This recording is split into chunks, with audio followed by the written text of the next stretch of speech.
Hi hello ನಮಸ್ಕಾರ, ನಾನು ನಿಮ್ಮ ಆರ್ಜೆ ಅವಿನಾಶ್. ಇದು ಮೈಸೂರು ರೇಡಿಯೋ, ಇದು ನಮ್ಮ ರೇಡಿಯೋ. ಇವಾಗ ಸದ್ಯಕ್ಕೆ ಸೆಕೆಂಡ್ PUC, SLC, ಡಿಗ್ರಿ ಲೈಫೇ ಟೆನ್ಷನ್ನು. ಅದರಲ್ಲೂ SLC ಆದಮೇಲೆ ಯದ್ವಾ ಟೆನ್ಷನ್ನು. ಆ ಟೆನ್ಷನ್ನಿಗೆ ಕೊಡ್ತಾರೆ ನಮ್ಮ ಮೇಷ್ಟ್ರು ಸಲ್ಯೂಷನ್ ಕೊಡೋ ಮೇಷ್ಟ್ರು ಯಾರು ಗೊತ್ತಾ? ನಮ್ಮ ವೈದ್ಯನಾಥ್ ಅವರು. ವೈದ್ಯನಾಥ್ ಅವರೇ ನಮಸ್ಕಾರ.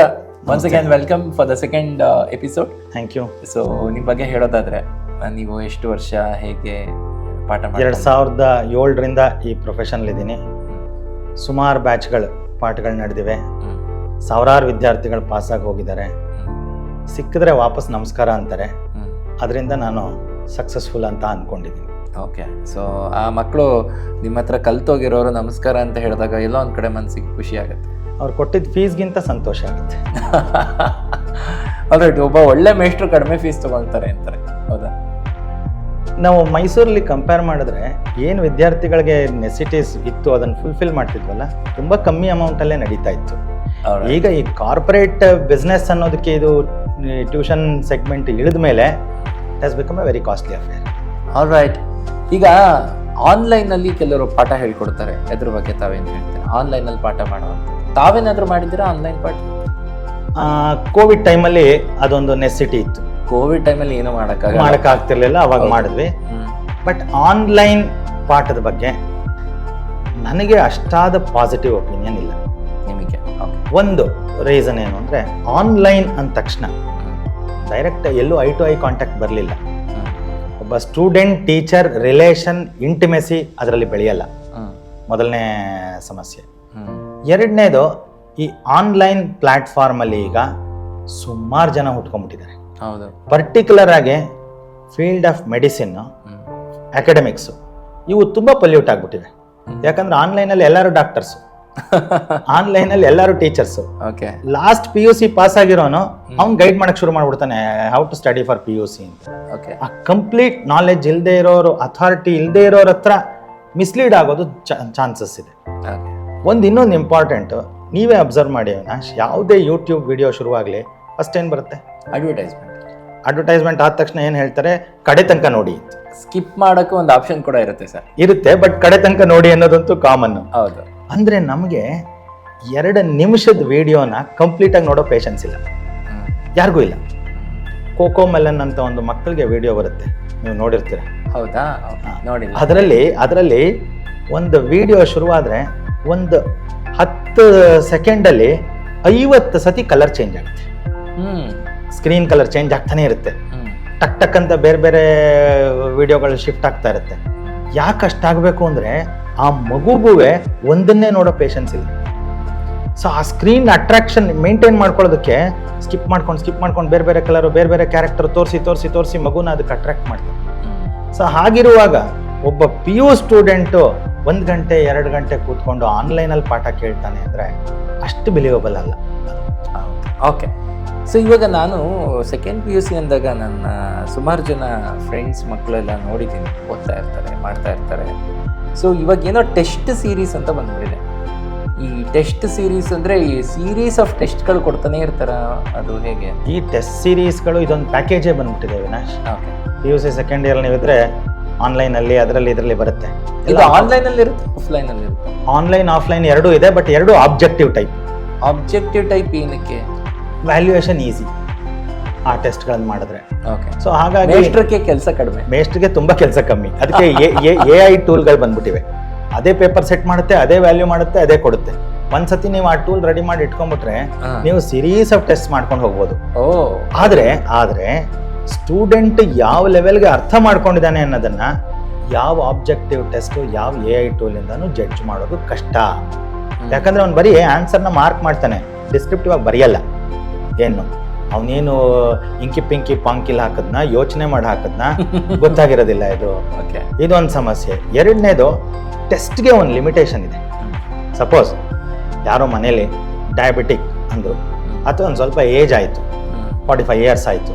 ಅವಾಗ ಡಾಕ್ಟ್ರ್ ಏನು ಹೇಳ್ತಿದ್ರು? ವರ್ಷಕ್ಕೊಂದ್ಸತಿ ಪ್ರೋಟೀನ್ ಟೆಸ್ಟ್ ಮಾಡಿಸ್ಕೊಂಬಿಡಿ. ಕೇಳಿದ್ರಿ ಅಲ್ವಾ? ಇದು ವರ್ಷಕ್ಕೊಂದ್ಸತಿ ಶುಗರ್ ಟೆಸ್ಟ್, ಓಕೆ, ವ್ಯಾಲಿಡ್. ಅದು ಹೋಗಿ ಈಗ ಮನೇಲೇ ತಂದಿಟ್ಕೊಂಡ್ರು ಪ್ರಿಕ್ ಆ್ಯಂಡ್ ಟೆಸ್ಟ್. ಅದು ಬಂದಮೇಲೆ ಮನೇಲೇ ದಿನ ಅವರೇ ಟೆಸ್ಟ್ ಮಾಡ್ಕೊಳಕ್ ಶುರು ಮಾಡ್ಬಿಟ್ರು. ಒಂದು ಜಾಮೂನ್ ತಿನ್ನೋದು ಒಂದ್ಸತಿ ಟೆಸ್ಟ್ ಮಾಡ್ಕೊಳ್ಳೋದು, ಇನ್ನೇನೋ ಒಂದು ಐಸ್ ಕ್ರೀಮ್ ತಿನ್ನು ಒಂದ್ಸತಿ ಟೆಸ್ಟ್ ಮಾಡ್ಕೊ. ಟೆಸ್ಟಿಂಗ್ ಇಂದ ಏನೂ ಆಗಲ್ಲ. ಅದು ಮುಂದಕ್ಕೆ ಹೊಟ್ಟೋಯ್ತು, ಅದು ಮುಂದಕ್ಕೆ ಹೋಗಿ CGM ಬಂದ್ಬಿಡ್ತು, ಕಂಟಿನ್ಯೂಸ್ ಗ್ಲೂಕೋಸ್ ಮಾನಿಟರಿಂಗ್ ಅಂತ. ಟೆಸ್ಟ್ ನಡೀತಾನೆ ಇರುತ್ತೆ ಎವ್ರಿ ಟೈಮ್. ಇವೆಲ್ಲ ಟೆಸ್ಟಿಂಗು ಸುಮ್ಮನೆ ಸ್ಟ್ರೆಸ್ ಬಿಲ್ಡ್ ಮಾಡುತ್ತೆ. It will not serve the purpose. ಟೆಸ್ಟಿಂಗ್ಗೆ ಮೊದಲು ಆಗ್ಬೇಕಾಗಿರೋದು ಸಬ್ಜೆಕ್ಟ್ ಅರ್ಥ ಆಗುತ್ತೆ. ಸಬ್ಜೆಕ್ಟ್ ಅರ್ಥ ಆದ್ಮೇಲೆ ಟೆಸ್ಟ್ಗೆ ಏನಾದ್ರು ಮೀನಿಂಗ್ ಇದೆ. ಸುಮ್ಮನೆ ದಿನ ಟೆಸ್ಟ್ ಮಾಡಿದ್ರೆ ಯೂಸ್ ಆಗಲ್ಲ. ಫಸ್ಟ್ ಟೆಸ್ಟ್ಗೆ ಹೋಗುವಾಗ ಸ್ಟೂಡೆಂಟು ಎಂಥೂಸಿಯಾಸ್ಟಿಕ್ ಆಗಿ ಹೋಗ್ತಾನೆ, ಕಮ್ಮಿ ನಂಬರ್ ಬಂದಾಗ ಸ್ವಲ್ಪ ಬೇಜಾರು ಮಾಡ್ಕೊತಾನೆ. 2ನೇ ಟೆಸ್ಟ್ಗೆ ಹೋಗುವಾಗ ಈ ಸತಿನಾರು ಮಾಡೋಣ ಅಂತ ಹೋಗ್ತಾನೆ. 3ನೇ ಸತಿ ಹೋಗೋಷ್ಟಕ್ಕೆ ಇನ್ನೂ ಬೇಜಾರು ಬಂದಿರುತ್ತೆ. 4-5ನೇ ಸತಿಗೆ ಮನೇಲಿ ಹೇಳ್ಬಿಟ್ಟು ಹೋಗ್ತಾನೆ, ಅಮ್ಮ ಕಮ್ಮಿ ನಂಬರ್ ಬರುತ್ತೆ ಕೇಳಬಾರ್ದು, ನೀನು ಬೇಡ ಅಂದ್ರೆ ನಾವು ಹೋಗೋದೇ ಇಲ್ಲ ಟೆಸ್ಟ್ಗೆ. ಇದಾಗೋಗಿದೆ ಈಗ. ಓಕೆ, ಈಗ ನಾನು JEE ನೀಟು ವಿದ್ಯಾರ್ಥಿಗಳಿಗೆ ಬೇಕೇ ಬೇಕಾ ಅನ್ನೋಂಥ ಪ್ರಶ್ನೆ. ಇಲ್ಲ ಇಲ್ಲ ಇಲ್ಲ, ಬೇಕೇ ಬೇಕು ಅಂತ ಜೀವನದಲ್ಲಿ ಯಾವುದೂ ಇಲ್ಲ, ಬೇಕೇ ಬೇಕು ಅಂತ. ನಮ್ಮ ವಿಲ್ ಪವರ್ ಒಂದು ಬೇಕೇ ಬೇಕು ಎಲ್ಲದಕ್ಕೂ, ಖಂಡಿತ. ಇದು ಯಾವುದು ಬೇಕೇ ಬೇಕು ಅಂತಿಲ್ಲ. ಬಟ್ ಇದೆಲ್ಲ ಮಾರ್ಕೆಟ್ ಮ್ಯಾನೇಜ್ಮೆಂಟ್ ಸ್ಟ್ರಾಟಜಿಗಳಿಂದ ಜನಕ್ಕೆ ಒಂದು ಭಾವನೆ ಬೆಳೆಸ್ಬಿಟ್ಟಿದ್ದಾರೆ. SLC ಮಕ್ಕಳಿಗೆಲ್ಲ JEE ಮಾಡದೆ ಹೋದ್ರೆ ನಿನ್ನ ಸೊಸೈಟಿಗೆ ಅನ್ಫಿಟ್ಟು, ಇನ್ಯಾವ ಥರದಲ್ಲೂ ಅರ್ನೇ ಮಾಡೋಕ್ಕಾಗಲ್ಲ. ಸೊ JEE ನೀಟ್ ಬಿಟ್ಟು ಹಲವಾರು ಆಪರ್ಚುನಿಟಿಗಳಿವೆ, ಹಲವಾರು ಅವಕಾಶಗಳಿವೆ. ಬರೀ ಎಂಜಿನಿಯರಿಂಗು ಮೆಡಿಸಿನ್ ಎರಡೇ ಸ್ಟ್ರೀಮ್ಗೆ ಹೋಗಬೇಕಾಗಿಲ್ಲ. ಆ ಎಂಜಿನಿಯರಿಂಗು ಮೆಡಿಸಿನಲ್ಗೂ ಬೇರೆ ಬೇರೆ ಥರ ಪ್ಯಾರಾಮೆಡಿಕಲ್ ಕೋರ್ಸಸ್ಸು ಆಪರ್ಚುನಿಟೀಸು ಸಾಕಷ್ಟಿವೆ. ಅದನ್ನ ಎಕ್ಸ್ಪ್ಲೋರ್ ಮಾಡಬೇಕು ಹುಡುಗರು. ಅದಕ್ಕೆ ಹೋದ್ರೂ ಜೀವನ ನಡೆಸ್ಬೋದು, ಜೀವನ ಎಲ್ಲತ್ರಲ್ಲೂ ನಡೆಸ್ಬೋದು, ಗಾರೆ ಕೆಲಸದಲ್ಲೂ ಜೀವನ ನಡೆಸ್ಬೋದು. ಆದ್ರೆ ಕಂಟೆಂಟ್ಮೆಂಟ್ ಬೇಕು, ಕಂಟೆಂಟ್ಮೆಂಟ್. ಬಟ್ ಈ ಫಾಲ್ಸ್ ಇಂಪ್ರೆಷನ್ಗಳನ್ನ ಬಿಲ್ಡ್ ಮಾಡಿಕೊಂಡು ಇದಿಲ್ಲದೆ ಹೋದ್ರೆ ಜೀವನನೇ ಇಲ್ಲ ಅನ್ನೋ ಲೆವೆಲ್ಗೆ ಬಂದಾಗ ಯಾವುದು ಹಿಡಿಸಲ್ಲ, ಯಾವ ಕೋರ್ಸಲ್ಲೂ ಸಕ್ಸಸ್ಫುಲ್ ಆಗಲ್ಲ. ಖಂಡಿತ. ಈಗ ಪ್ಯೂರ್ ಸೈನ್ಸು ಎಲ್ಲೋ ಒಂದು ಕಡೆ ವೈದ್ಯನಾಥ್ ಅವರೇ ನೆಗ್ಲೆಕ್ಟ್ ಆಗ್ತಿದ್ಯಾ ಅಂತ ನನಗೆ ಅನಿಸುತ್ತೆ. ಈಗ ನಾನು BSc ಓದಿದ್ದು, ಸೊ ನಾನು BSc ಅಧ್ಯಯನ ಮಾಡ್ಬೇಕಾದ್ರೆ ನಂಗೆ ಅನ್ನಿಸ್ತಿತ್ತು ಪ್ಯೂರ್ ಸೈನ್ಸನ್ನ ಜನ ಓದ್ತಾ ಇದ್ದಾರೆ ಇವತ್ತು, ಅಥವಾ ಬಿಟ್ಬಿಡ್ತಾ ಇದ್ದಾರೆ. ಅದು ಹಂಗೆ ಬಿಟ್ಬಿಟ್ರೆ ರಿಸರ್ಚಿಗೆ ಅರ್ಥ ಇರುತ್ತಾ? ಇಲ್ಲ, ಬಿಟ್ಟೇ ಬಿಟ್ಟಿದ್ದಾರೆ. ಈಗ ಆಲ್ಮೋಸ್ಟ್ ಬಿಟ್ಟೇ ಬಿಟ್ಟಿದ್ದಾರೆ. ಪ್ಯೂರ್ ಸೈನ್ಸ್ ಇಲ್ವೇ ಇಲ್ಲ. MSc ಓದುವಂಥ ಕಾಲೇಜ್ಗಳಲ್ಲಿ ಎಷ್ಟು ಮಕ್ಕಳು ಇರ್ತಾರೆ ಈಗ ನೀವು BSc ಕಾಲೇಜ್ಗಳಿಗೆ ಹೋದ್ರೆ, ನಮ್ಮ ಕಾಲೇಜಲ್ಲಿ ನಮ್ಮ ಟೈಮಲ್ಲಿ ಯುವರಾಜಸಲ್ಲಿ ಸೀಟ್ ತಗೊಳ್ಳೋದು ಒಂದು ಒಳ್ಳೆ ಕ್ರೆಡಿಟ್ ಆಗಿತ್ತು. ಈಗ ಯುವರಾಜಸಲ್ಲಿ ಬಂದ್ರೆ ಸಾಕು ಹುಡುಗರು ಅನ್ನೋ ಲೆವೆಲ್ಗೆ ಆಗ್ತಾ ಇದೆ. ಗೌರ್ಮೆಂಟ್ ಕಾಲೇಜ್ಗಳಲ್ಲಿ ಈಗ ಮಾನಸ್ ಗಂಗೋತ್ರಿನಲ್ಲಿ ಅಲ್ಲಿ ಸ್ಟೂಡೆಂಟ್ ಸ್ಟ್ರೆಂತ್ ಕುಸಿತಾ ಇದೆ ಸೈನ್ಸಿಗೆ, ಸೈನ್ಸ್ ಪರ್ಟಿಕ್ಯುಲರ್ಲಿ ಪ್ಯೂರ್ ಸೈನ್ಸ್ಗೆ. ಓಕೆ, ಇದೊಂದು ಕೆಟ್ಟ ಬೆಳವಣಿಗೆ. ಯಾವಾಗ ಪ್ಯೂರ್ ಸೈನ್ಸ್ಗೆ ಜನ ಇಲ್ಲ, ಒಳ್ಳೆ ಟೀಚರ್ಸು ಒಳ್ಳೆ ರಿಸರ್ಚರ್ಸು ಬರೋಕ್ ಸಾಧ್ಯ ಆಗಲ್ಲ. ಖಂಡಿತ. ಪ್ಯೂರ್ ಸೈನ್ಸ್ ಬೇಕೇ ಬೇಕು ಸಮಾಜದ ಉದ್ಧಾರಕ್ಕೆ. ಸೈನ್ಸ್ ಅಂಡ್ ಟೆಕ್ನಾಲಜಿ ಭಾರತಕ್ಕೆ ಚೆನ್ನಾಗಿ ಬರಬೇಕು ಅಂದ್ರೆ ಪ್ಯೂರ್ ಸೈನ್ಸ್ ಬೇಕು 100%. ಈಗ ಇದು ಕೊರತೆ ಆಗಿ IIT ನಲ್ಲಿ ಟೀಚರ್ ಟ್ರೈನಿಂಗ್ ಪ್ರೋಗ್ರಾಮ್ ಇಂಟ್ರೊಡ್ಯೂಸ್ ಮಾಡಿದ್ದಾರೆ, B.Ed ಕೋರ್ಸ್ ಇಂಟ್ರೊಡ್ಯೂಸ್ ಮಾಡಿದ್ದಾರೆ IIT ನಲ್ಲಿ. ಹಾಗಾಗಿ ಈಗ ಅವ್ರಿಗೆ ನೆಸಿಟಿ ಫೀಲ್ ಆಗ್ತಾ ಇದೆ, ಒಳ್ಳೆ ಟೀಚರ್ಸ್ ಬೇಕು, ಒಳ್ಳೆ ರಿಸರ್ಚರ್ಸ್ ಬೇಕು. ಹಾಗಾಗಿ ಚೇಂಜ್ ಆಗಬೇಕು. 10ನೇ ಕ್ಲಾಸಿಗೆ ಮಗುಗೆ ನೀವು JEE ಮತ್ತೆ ಈ ನೀಟು ಇದನ್ನೆಲ್ಲ ತಲೆಗೆ ತುಂಬಿಟ್ರೆ, ಅಕಸ್ಮಾತ್ ಆ ಮಗು ಹೌದಪ್ಪ ನಾನು JEE ಹೋಗ್ಬೇಕು, ನೀಟ್ಗೆ ಹೋಗ್ಬೇಕು ಅಂತ ಮೆಂಟಲಿ ಫಿಕ್ಸ್ ಆಗಿರ್ತಾನೆ, ಸೀಟ್ ಸಿಗ್ಲಿಲ್ಲ, ಅವಾಗ ಮಗುಗೆ ಆ ವಿದ್ಯಾರ್ಥಿಗೆ ಡಿಮೋಟಿವೇಶನ್ ಆಗಲ್ವಾ ಸರ್? 100% ಡಿಮೋಟಿವೇಟ್ ಆಗುತ್ತೆ. ಅದರಿಂದ ಈಗ ಆಕ್ಚುಲಿ ಡಿಪ್ರೆಷನ್ ಕೇಸಸ್ಗಳು ವಿಪರೀತ ಆಗ್ತಾ ಇವೆ. ಓಕೆ, ಈ ಫಾಲ್ಸ್ ಮೋಟಿವೇಶನ್ ಇಂದ ಹುಡುಗರುಗಳು ತುಂಬಾ ಡಿಪ್ರೆಷನ್ಗೆ ಹೋಗಿ ನಾನು ಆ ಕೋರ್ಸ್ ಬಿಟ್ಟು ಮಾಡೋದೇ ಇಲ್ಲ ಅಂತ ರಿಪೀಟ್ ಮಾಡಕ್ ಶುರು ಮಾಡಿಬಿಟ್ಟಿದ್ದಾರೆ. PUC ಆದಮೇಲೆ ಎಷ್ಟೋ ಹುಡುಗರು ನೋಡಿದ್ದೀನಿ 4 ಸತಿ 5 ಸತಿ ನೀಟ್ ತಗೊಳ್ಳೋದು. 4 ಸತಿ 5 ಸತಿ ನೀಟ್ ವರ್ಷಕ್ಕೆ 1 ಸತಿ ನಡೆಯುತ್ತೆ. 5 years ಆಫ್ ಪ್ರೈಮ್ ಲೈಫು ಅದಕ್ಕೆ ವೇಸ್ಟ್ ಮಾಡ್ತಾ ಇದ್ದಾರೆ. ಸುಮ್ಮನೆ ಯೋಚನೆ ಮಾಡಿ ಅವಿನಾಶ್, 4 ವರ್ಷ ಒಬ್ಬ ನೀಟ್ಗೆ ರಿಪೀಟ್ ಮಾಡಿ, 3 ವರ್ಷ 4 ವರ್ಷ ರಿಪೀಟ್ ಮಾಡಿ ಡಿಗ್ರಿ ಎಂಟರ್ ಆಗೋದು ಎಷ್ಟೊತ್ತಿಗೆ? 21 ವರ್ಷ ಆಗ್ಬಿಡ್ರುತ್ತೆ. 21 ವರ್ಷ ಆಯಿತು. ಆಮೇಲೆ ಅವನು ಆ ಮೆಡಿಕಲ್ ಕೋರ್ಸ್ ಮುಗಿಸಿ, ಆಮೇಲೆ ಅದರಲ್ಲಿ ಮಾಸ್ಟರ್ಸ್ ಮಾಡಿ, ಆಮೇಲೆ ಅದರಲ್ಲಿ ಸ್ಪೆಷಲೈಸೇಷನ್, ಸೂಪರ್ ಸ್ಪೆಷಲೈಸೇಷನ್, ಜೀವನ ಪೂರ್ತಿ ಓದ್ತಾನೆ ಇರ್ತಾನೆ. ಅವನು ಒಬ್ಬ ಹುಡುಗಿ ಒಳ್ಳೆ ಗೈನಕಾಲಜಿಸ್ಟ್ ಆಗೋ ಅಷ್ಟೊತ್ತಿಗೆ ಅವಳು ರಿಪ್ರೊಡಕ್ಟಿವ್ ಏಜ್ ಮುಗಿದೋಗಿರುತ್ತೆ. ಒಬ್ಬ ಒಳ್ಳೆ ಡಯಾಬಿಟಿಕ್ ಪರ್ಸನ್ ಆಗೋ ಅಷ್ಟೊತ್ತಿಗೆ, ಡಯಾಬಿಟಿಕ್ ಡಾಕ್ಟರ್ ಆಗೋ ಅಷ್ಟೊತ್ತಿಗೆ ಅವನೇ ಡಯಾಬಿಟಿಕ್ ಆಗುತ್ತೆ. ಸೊ ಈ ಪ್ರೆಷರ್ಫುಲ್ ಸ್ಟ್ರೆಸ್ಫುಲ್ ರಿಪಿಟೇಷನ್ಗೆ ಕಾರಣ ಆಗ್ತಾ ಇರೋದು ನೀವು SLCಲಿ ಮಕ್ಕಳ ತಲೆಗೆ ತುಂಬ್ತಾ ಇರೋ ಈ ಎಕ್ಸಾಮ್. ಜಾಸ್ತಿ ತುಂಬಕ್ಕೆ ಹೋಗ್ಬಾರ್ದು, ಬಟ್ ಹಾಗಂತ ಮಕ್ಕಳು ಓದಾರಿಗೆ ಬಿಡೋಕ್ಕೂ ಆಗಲ್ಲ.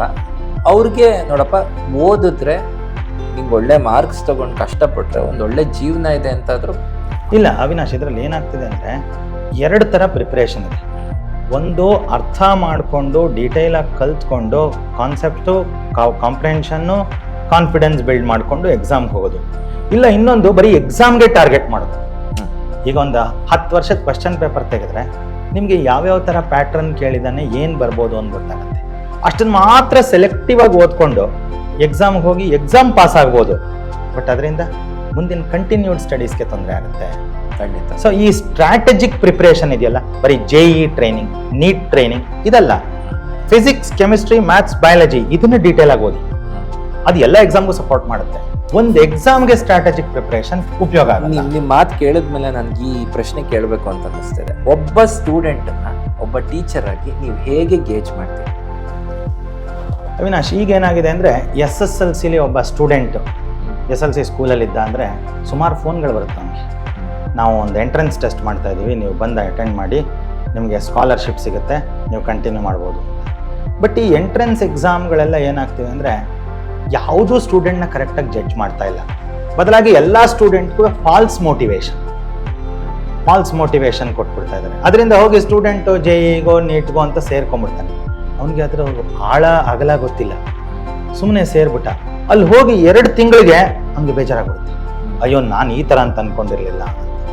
ಸೊ ಹಾಗಾಗಿ ಅವ್ನು ಅಲ್ಲಿಗೆ ಹೋಗ್ತಿದ್ದಾಗೇ ಅವನಿಗೆ ಸಮಸ್ಯೆ ಸ್ಟಾರ್ಟ್ ಆಯಿತು. ಇದೇನು ಅರ್ಥ ಆಗ್ತಾ ಇಲ್ಲ, ಏನು ಮಾಡೋದು, ಏನು ಕತೆ ಇರ್ತದ್ದು ಅಂತ. ಅವನು ಇಂಟಿಗ್ರೇಟೆಡ್ ಕಾಲೇಜ್ ಸೇರಿ, ಅಲ್ಲಿ ಅರ್ಥ ಆಗಿಲ್ಲ ಅಂತ ಕೋಚಿಂಗ್ ಸೇರಿ, ಯಾವುದೋ ಅದಕ್ಕೆ ಸೇರಿ ಮತ್ತೆ ಆನ್ಲೈನ್ ಸಪೋರ್ಟ್ ತೊಗೊಂಡು 2 ವರ್ಷ ಪೂರ್ತಿ ಬರೀ ಕೋಚಿಂಗ್ ಸೆಂಟರ್ ಯಾವುದು ಬೆಸ್ಟು ಅನ್ನೋದು ಜಡ್ಜ್ ಮಾಡೋಕ್ಕೆ ಕಳೆದ್ಬಿಡ್ತಾನೆ. ಓಕೆ, ನಾನು ನಿಮಗೆ ಒಂದು ಕೇಳ್ತೀನಿ ಸರ್. ಸೈನ್ಸ್ ತಗೊಂಡಾಗ ಸೈನ್ಸ್ ಓದಬೇಕು ಅಂದರೆ ಪ್ರಾಕ್ಟಿಕಲ್ ಅಪ್ರೋಚ್ ಇರಬೇಕು, ಅಥವಾ ಕೆಲವರು ಬುಕ್ ವರ್ಮ್ಸ್ ಥರ ಓದೋಕ್ಕಾಗಲ್ಲ. ಸೊ ಇದು ಹೆಂಗೆ, ಮಕ್ಕಳಿಗೆ ಏನು ಹೇಳೋಕ್ಕೆ ನೀವು ಬಯಸ್ತೀರಾ? How to understand this is the basic question of the day. Simple analysis. ಯಾವುದೋ ಈಗ ಒಂದು ಕಾನ್ಸೆಪ್ಟ್ ನಾವು ಅರ್ಥ ಮಾಡ್ಕೋಬೇಕು. ಯಾವುದೋ constant pressure system, constant volume system. ನಾ ಈಗ ಹೇಳಿದ್ರೆ ಯಾರಿಗ ಅರ್ಥ ಆಗುತ್ತೋ ಯಾರಿಗ ಅರ್ಥ ಆಗಲ್ಲ. ಆದರೆ ಮನೆಯಲ್ಲಿ ಇಡ್ಲಿ ಕುಕ್ಕರು, ಅನ್ನದ ಕುಕ್ಕರು ನೋಡಿದ್ದೀರಾ? ಏನು ವ್ಯತ್ಯಾಸ? ಅದ್ರದ್ದು pressure may be idli cooker pressure ಬೇರೆ ಇರುತ್ತೆ, ಅನ್ನದ ಕುಕ್ಕರ್. ಇಡ್ಲಿ ಕುಕ್ಕರ್ಗೆ ವೆಯ್ಟ್ ಹಾಕಲ್ಲ. ಅನ್ನದ ಕುಕ್ಕರ್ಗೆ ವೆಯ್ಟ್ ಹಾಕ್ತಾರೆ. ಹೌದು. ಇದು ಏನಕ್ಕೆ ಅನ್ನೋ ರೀಸನ್ನು ಮನೇಲೇ ಗೊತ್ತಾಗೋಗುತ್ತೆ ಸ್ಟೂಡೆಂಟ್ಗೆ. ಅದನ್ನು ಅಬ್ಸರ್ವ್ ಮಾಡಿರಬೇಕು. ಹೀಗೆ ನೇಚರಲ್ಲಿ ಯಾವುದೋ ಒಂದು ಮಗು ಎಕ್ಸಿಬಿಷನ್ ಹತ್ರ ಹೋದರೆ ದಾರದ ಮೇಲೆ ನಡೀತಾ ಇರುತ್ತೆ. ಹೌದು. ಒಂದು ಮಗು ದಾರದ ಮೇಲೆ ನಡೀತಾ ಇರುತ್ತೆ, ಉದ್ದ ಕೋಲ್ ಇಟ್ಕೊಂಡು ನಡೀತಾ ಇರುತ್ತೆ. ಇವೆಲ್ಲ ಟೋಟಲ್ ಆಗಿ ಸುತ್ತಮುತ್ತ ಇರೋದ್ರಲ್ಲೆಲ್ಲ ಫಿಸಿಕ್ಸ್ ಇದೆ, ಬಟ್ ಅಬ್ಸರ್ವ್ ಮಾಡಿರೋದು ಬಾರಿ. ಅದು ದಾರದ ಮೇಲೆ ನಡೆಯೋದು, ಅದ್ರ ಟೆಕ್ನಿಕ್ ಹೇಳಿ ನನಗೆ. ದಾರದ ಮೇಲೆ ನಡೆಯುವಾಗ ಅದರದ್ದು ಮೊಮೆಂಟ್ ಆಫ್ ಇನರ್ಷಿಯಾ ಅಂತ ಒಂದಿದೆ. ಅದನ್ನ ಗೇನ್ ಮಾಡ್ಕೊಳ್ಳೋಕೆ ಒಂದು ಉದ್ದ ಕೋಲು ಇಟ್ಕೊಂಡು ಬ್ಯಾಲೆನ್ಸ್ ಮಾಡ್ಕೋತಾ ಇರುತ್ತೆ ಮಗು. ಅದನ್ನ ರೊಟೇಷನಲ್ ಮೋಷನ್ ಅನ್ನೋ ಚಾಪ್ಟ್ರಲ್ಲಿ ನೀಟಾಗಿ ಅದಕ್ಕೆ ಅಪ್ಲೈ ಮಾಡಿ ಅರ್ಥ ಮಾಡ್ಕೋಬಹುದು. ಬಟ್ ನಾನು ಕ್ಲಾಸಲ್ಲಿ ನೋಡ್ತಾ ಇರ್ತೀನಿ, ಈಗ ಎಷ್ಟೋ ಹುಡುಗರು ಕೇಳಿದ್ರೆ ಇದನ್ನ ಬೀಳದೇ ಇರೋದು ಹೆಂಗೆ ಬ್ಯಾಲೆನ್ಸ್ ಆಗುತ್ತೆ ಮಗು? ಅಲ್ಲಿ ಆಂಗ್ಯುಲಾರ್ ಮೊಮೆಂಟಮ್ ಕನ್ಸರ್ವೇಷನ್ ಅಂತ ಒಂದಿದೆ. ಆ ಕನ್ಸರ್ವೇಷನ್ ಲಾ ಪ್ರಕಾರ ಅದು ಇನರ್ಷಿಯಾ ಗೇನ್ ಮಾಡಿದ ತಕ್ಷಣ ಬ್ಯಾಲೆನ್ಸ್ ಆಗುತ್ತೆ. ಬೀಳ್ದಾಗ ನೋಡ್ಕೊಳ್ಳೋದು ಕೋಲು, ಉದ್ದ ಕೋಲು. ಈಗ ನಾವೆಲ್ಲ ಏನ್ ಮಾಡ್ತೀವಿ, ಒಂದು ಕಾಂಪೌಂಡ್ ಮೇಲೆ ನಡಿಬೇಕು ಅಂದ್ರೆ ನಮ್ಮ ಹತ್ರ ಕೋಲಿಲ್ಲ, ಕೈ ಹೀಗೆ ಸ್ಟ್ರೆಚ್ ಮಾಡ್ತೀವಿ. ಅದಕ್ಕಿಂತ ಜಾಸ್ತಿ ಇನರ್ಷಿಯಾ ಬೇಕು ಅಂದಾಗ ಒಂದು ಕೋಲ್ ಇಟ್ಕೋತಾರೆ. ಸೊ ಹೀಗಾಗಿ ಇವನ್ನೆಲ್ಲ ನೋಡಿರ್ಬೇಕು ಸ್ಟೂಡೆಂಟ್. ಸೊ ಫಿಸಿಕ್ಸ್ ಕಲಿಬೇಕು ಅಂದ್ರೆ nature is the best thing. You have to learn from nature than from teacher. Second PUC ನಲ್ಲಿ ಸೀಕ್ರೆಟ್ ಆಫ್ ಸಕ್ಸಸ್ ಏನು? ಅವಿನಾಶ್, ನಾನು ಸ್ಟೂಡೆಂಟ್ಸ್ಗೆಲ್ಲ ಜನರಲ್ ಆಗಿ ಹೇಳಬೇಕು ಅಂದರೆ, ನೀವು ಸೆಕೆಂಡ್ PUC ನಲ್ಲಿ ಅಥವಾ ಯಾವುದೇ ಎಜುಕೇಷನಲ್ಲಿ ಸಕ್ಸಸ್ಫುಲ್ ಆಗಬೇಕು ಅಂದರೆ ಮೋಸ್ಟ್ ಇಂಪಾರ್ಟೆಂಟ್, ಪೇರೆಂಟ್ಸ್ಗೂ ಸ್ಟೂಡೆಂಟ್ಸ್ಗೂ ಹೇಳ್ತಾ ಇರೋದು 8 ಗಂಟೆ ಸರಿಯಾದ ನಿದ್ದೆ. ಓಕೆ. ಕರೆಕ್ಟ್ ಟೈಮ್ಗೆ nutritious diet. Okay. Food. Okay. Properly entertained mind with good friends. Very good. ಒಳ್ಳೆ ಫ್ರೆಂಡ್ಸ್. ಇಷ್ಟು ಇದ್ದ ಪಕ್ಷದಲ್ಲಿ ಒಳ್ಳೆ ಫ್ರೆಂಡ್ಸ್ ಅಂದ್ರೆ ಆರ್ಚೆ ಅವಿನಾಶ್ ತರ ಫ್ರೆಂಡ್ಸ್ ಮಾಡಿ, ವೈದ್ಯನಾಥ್ ಥರನೂ ಆಗ್ಬೋದು. ಇದರ ಜೊತೆಗೆ 4ನೇ ಪ್ರಿಯಾರಿಟಿ ಓದಕ್ಕೆ ಕೊಡಿ. ಓದು ಮೊದಲನೇ ಪ್ರಿಯಾರಿಟಿ ಆಗಬಾರ್ದು. ಇವು 3 ಚೆನ್ನಾಗಿದ್ದಾಗ ಒಂದ್ಸತಿ ಓದಿದ್ದು ಅರ್ಥ ಆಗುತ್ತೆ. ಇವು 3 ಸರಿಯಾಗಿ ಹೇಳಿದ್ರೆ ನೀವು 18 ಗಂಟೆ ದಿನಕ್ಕೆ ಓದ್ತೀನಿ, 20 ಗಂಟೆ ದಿನಕ್ಕೆ ಓದ್ತೀನಿ, ಏನು ಉಪಯೋಗ ಆಗಲ್ಲ. ಅವರಿಂದ ಏನೂ ಎಕ್ಸ್ಪೆಕ್ಟು ಮಾಡಕ್ಕೆ.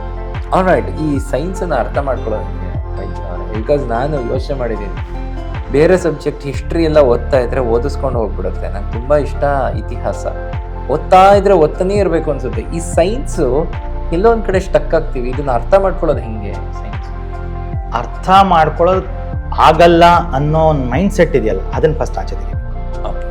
ಫಸ್ಟ್ ಅದನ್ನ ಆಚೆ ತೆಗಿಬೇಕು. ಈಗ ನಮ್ಮ ಸ್ಟೂಡೆಂಟ್ಸ್ ಮಾಡೋ ತಪ್ಪೇ ಅದು. ಫಸ್ಟ್ ಡೇ ಫಿಸಿಕ್ಸ್ ಪುಸ್ತಕ ತೆಗಿತಾನೆ, ಫಸ್ಟ್ ಪೇಜ್ ನೋಡಿದ ತಕ್ಷಣ ಈ ದರಿದ್ರ ನ್ಯೂಟನ್ ಯಾಕಾರ ಬರ್ತಾ ಇದ್ದ ಅನ್ನೋ ಥರ ಹೋಗಬಾರ್ದು. ಅದನ್ನ 1 ಸತಿ 2 ಸತಿ 3 ಸತಿ ಆ ಇಂಟ್ರೆಸ್ಟ್ ಕ್ರಿಯೇಟ್ ಆಗಕ್ಕೆ ಒಂದು ವಾರ್ಮ್ ಅಪ್ ಎಕ್ಸರ್ಸೈಸ್ ಬೇಕಲ್ವ. ಆ ವಾರ್ಮ್ ಅಪ್ ಎಕ್ಸರ್ಸೈಸ್ 1 ಸತಿ ಗೈನ್ ಆಯಿತು ಅಂದರೆ ಅದು ಓದಿಸ್ಕೊಂಡು ಹೋಗುತ್ತೆ. Physics is all about mathematics. ನಾನು ನೋಡಿರ್ತೀನಿ ಒಂದು ಆ್ಯಂಗಲ್ಲು, ಆಮೇಲೆ ಅದೊಂದು, ಮತ್ತೆ ನೀವು ಇನರ್ಷಿಯಾ ಅಂತ ಹೇಳಿದ್ರಿ, ಆ ಕಾನ್ಸೆಪ್ಟ್ ನೀವು ಹೇಳಿದ್ದು ಪರ್ಫೆಕ್ಟ್ ಸ್ಟೇಟ್ಮೆಂಟ್. ಸೈನ್ಸಲ್ಲಿ, ಫಿಸಿಕಲ್ ಸೈನ್ಸಲ್ಲಿ ನಿಮ್ಗೆ ಏನೇ ಅರ್ಥ ಆಗಬೇಕಾದ್ರೂ ಫಸ್ಟ್ ಮ್ಯಾಥಮೆಟಿಕ್ಸ್ ಅರ್ಥ ಆಗಬೇಕು. PU ಸ್ಟೂಡೆಂಟ್ಸ್ ಮ್ಯಾಥ್ಸಿಗೆ ಅರ್ಥ ಆಗೋರಿಗೆ ಫಿಸಿಕ್ಸ್ ಬೇಗ ಅರ್ಥ ಆಗುತ್ತೆ. 100%. ಮ್ಯಾಥಮೆಟಿಕ್ಸ್ನ ಏನು ಮಾಡ್ತಾ ಇದ್ದೀವಿ ಅಂತ ಅರ್ಥ ಮಾಡ್ಕೊಳ್ಳೋನ್ಗೆ ಫಿಸಿಕ್ಸ್ ಅರ್ಥ ಆಗೋದು ಈಸಿ ಆಗುತ್ತೆ. ಓಕೆ, ಅದಿಲ್ಲದೆ ಮ್ಯಾಥಮೆಟಿಕಲ್ ಟೂಲ್ಗಳು ಸರಿಯಾಗಿ ನಿಮಗೆ ಗ್ರಿಪ್ ಸಿಕ್ಕಿಲ್ಲ ಅಂದರೆ ಫಿಸಿಕ್ಸ್ ಕಷ್ಟ ಅನ್ಸೋದು ಸಹಜ. ಆಲ್ರೈಟ್, ಈಗ ಪೇರೆಂಟ್ಸು ನಮ್ಮ ವಿಡಿಯೋನ ಬಹಳಷ್ಟು ಜನ ಪೋಷಕರು ನೋಡ್ತಾ ಇರ್ತಾರೆ. ಅವ್ರಿಗೆ ನೀವು ಆ್ಯಸ್ ಅ ಟೀಚರ್ ಏನಾದರೂ ಹೇಳಬೇಕು ಅಂದರೆ ಪೋಷಕರಿಗೆ ಏನು ಹೇಳ್ತೀವಿ? ನಂದು ಒಂದೇ ಒಂದು ಸಿಂಪಲ್ ರಿಕ್ವೆಸ್ಟು, ಅಮ್ಮನ ಥರ ಬಿಹೇವ್ ಮಾಡಬೇಕು, ಅಪ್ಪ ಆಗಿರಬೇಕು. ಇಬ್ಬರು ಮನೇಲಿ ಟೀಚರ್ಸ್ ಆಗಿಬಿಟ್ರೆ PUCನಲ್ಲಿ ಕಷ್ಟ ಆಗುತ್ತೆ. ಅಮ್ಮ ಮೊದಲನೇ ಗುರು, ಆ ಮೊದಲನೇ ಗುರುವಿನ ಸ್ಥಾನ ಮುಗಿದಿರುತ್ತೆ PUCಗೆ ಬರೋ ಅಷ್ಟೊತ್ತಿಗೆ. ಈಗ ಬೇರೆ ಗುರುಗಳಿದ್ದಾರೆ, ಅವರೇ ಬೇಕಾಷ್ಟು ಸ್ಟ್ರೆಸ್ ಕ್ರಿಯೇಟ್ ಮಾಡ್ತಾ ಇದ್ದಾರೆ. ನೀವು ಮನೇಲೂ ಮಾಡಬೇಡಿ ಅದನ್ನ. ಮನೇಲಿ ಅವನು ಆರಾಮಾಗಿರಲಿ. ಎಲ್ಲ ಕ್ವಾಲಿಫಿಕೇಷನ್ನು, ಎಕ್ಸಾಮು, ಮಾರ್ಕ್ಸ್ಗಿಂತ ಮಕ್ಕಳು ನಿಮ್ಮ ಮುಂದೆ ನಗ್ನಗ್ತಾ ಆರೋಗ್ಯವಾಗಿರೋದೇ ಗ್ರೇಟೆಸ್ಟ್ ಮೆರಿಟ್, ಗ್ರೇಟೆಸ್ಟ್ ಕ್ವಾಲಿಫಿಕೇಶನ್. ಕ್ಯಾ ಬಾತ್ ಹೈ, ವಾವ್, ಹೆಚ್ಚಾಗ್ಬಿಡುತ್ತೆ ನನಗೆ ಈ ಮಾತು. ನಿಜವಾಗ್ಲೂ ಎಲ್ಲ ಪೇರೆಂಟ್ಸು ಅರ್ಥ ಮಾಡ್ಕೊಂಡು. ಸೊ ಮತ್ತಷ್ಟು ಮಾತಾಡೋಣ. ಈ ಎಪಿಸೋಡ್ ಕಂಟಿನ್ಯೂ ಆಗುತ್ತೆ. ನಮ್ಮ ಜೊತೆ ಇದ್ದಾರೆ ವೈದ್ಯನಾಥ್. ಇದು ಮೈಸೂರು ರೇಡಿಯೋ, ನಮ್ಮ ರೇಡಿಯೋ.